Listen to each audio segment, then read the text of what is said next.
மலை ஏறி வாருங்கள் என்று சொல்கின்றான். எதற்கு சொல்கின்றான்? உன்னை போய் காலையில பயிற்சி பண்றா, ஓடுறா, ஆடுறான்னா போக மாட்டீங்க யாரும். 15 நாளைக்கு ஒரு தடவை மலைக்கு போய் ஏறி வா. முருகன் மேல இருக்காரு, சிவன் மேல இருக்காரு. அவர் உனக்கு சக்தியை கொடுப்பாரு. உனக்கு கேட்டதை தருவாருன்னு உடனே வேக வேக ஏறியா, இறங்குறியா, அதன் மூலமா மூச்சு இறக்கிது ஏதா பிராண பயிற்சி அடைஞ்சுக்கிறியா? மேல ஏறி இறங்கையில பிராண பயிற்சி அடைகிற, நுரையீரல் விரிவடைகின்றது. சட்டை இல்லாம மேல ஏறும்போது வியர்வை வருகின்றது. உள்ளுக்குள் இருக்கும் அழுக்கை எல்லாம் வியர்வை வெளியில் எடுத்து வந்து ஹோல் எல்லாம் ஃப்ரீ ஆயிருது. மூலிகை காற்றின் மூலமாக உன் உடம்புக்குள் போகையில ஒரு புத்துணர்வு கிடைக்கிறது. உடனே சொல்லிடுவா, முருகன் எனக்கு அருள் பாலிச்சிட்டாரு, என் நோய் போயிருச்சுன்னு. முருகன் தான் அருள் பாலிச்சாரு, பிரபஞ்சம் தானே முருகன். அப்ப அதெல்லாம் சொல்லி வைக்காம இருந்தாக்க நீங்க இன்னமும் கேடு கட்டு போயிருப்பீங்க உலகத்துல. மாமனிதர்கள் விலங்குகளை பார்த்திருக்கீங்களா? பறவைகளை பார்த்திருக்கீங்களா? எங்காவது வேண்டுதல் வச்சிருக்கா? எங்காவது மொட்டை ஓடுதா? எவ்வளவு அழகா பிரயாணம் செய்துங்க. ஆனா நீங்க வளர்க்கிற நாய், நரி, ஆடு, மாடு தான் துன்பத்துல கிடக்குது. உங்களை போலயே அதையும் வளர்த்துடுறீங்க. சரியான உணவு கொடுக்கறது இல்ல, சரியான தண்ணீர் கொடுக்கறது இல்ல. காட்டுல உள்ளதை பாருங்க, அவ்வளவு ஃப்ரீயா தெரியும்.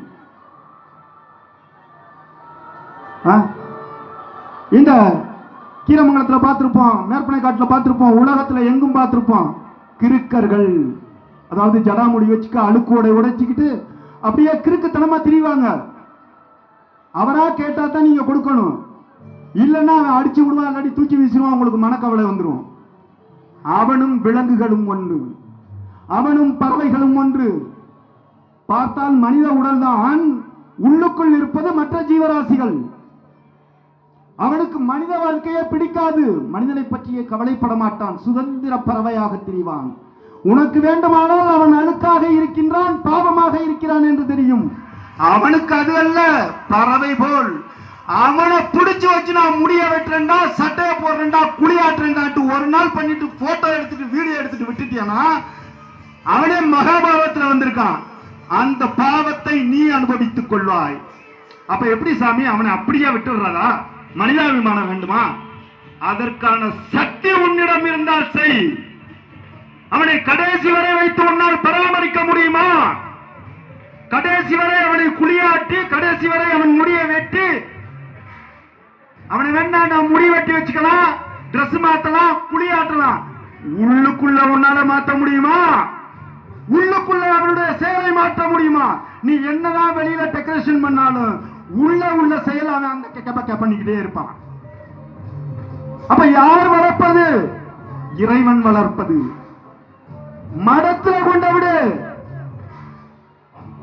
இறை சக்தி பற்றிய, இறையருள் பற்றிய குருமார்கள் இருக்கின்ற இடத்தில் கொண்டு போய்விடு. அவர்கள் சகித்துக் கொள்வார்கள்.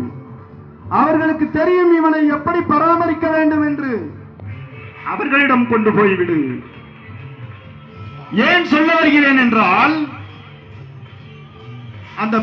அந்த கிறுக்கர்கள் ஒன்றும் புதிதாக பிரபஞ்சத்தில் இருந்து நேராக முளைத்து வரவில்லை அல்லவா? அவர்களும் உங்களைப் போல ஒரு தாயின் வயிற்றில் இருந்து வந்தவர்கள் தானே.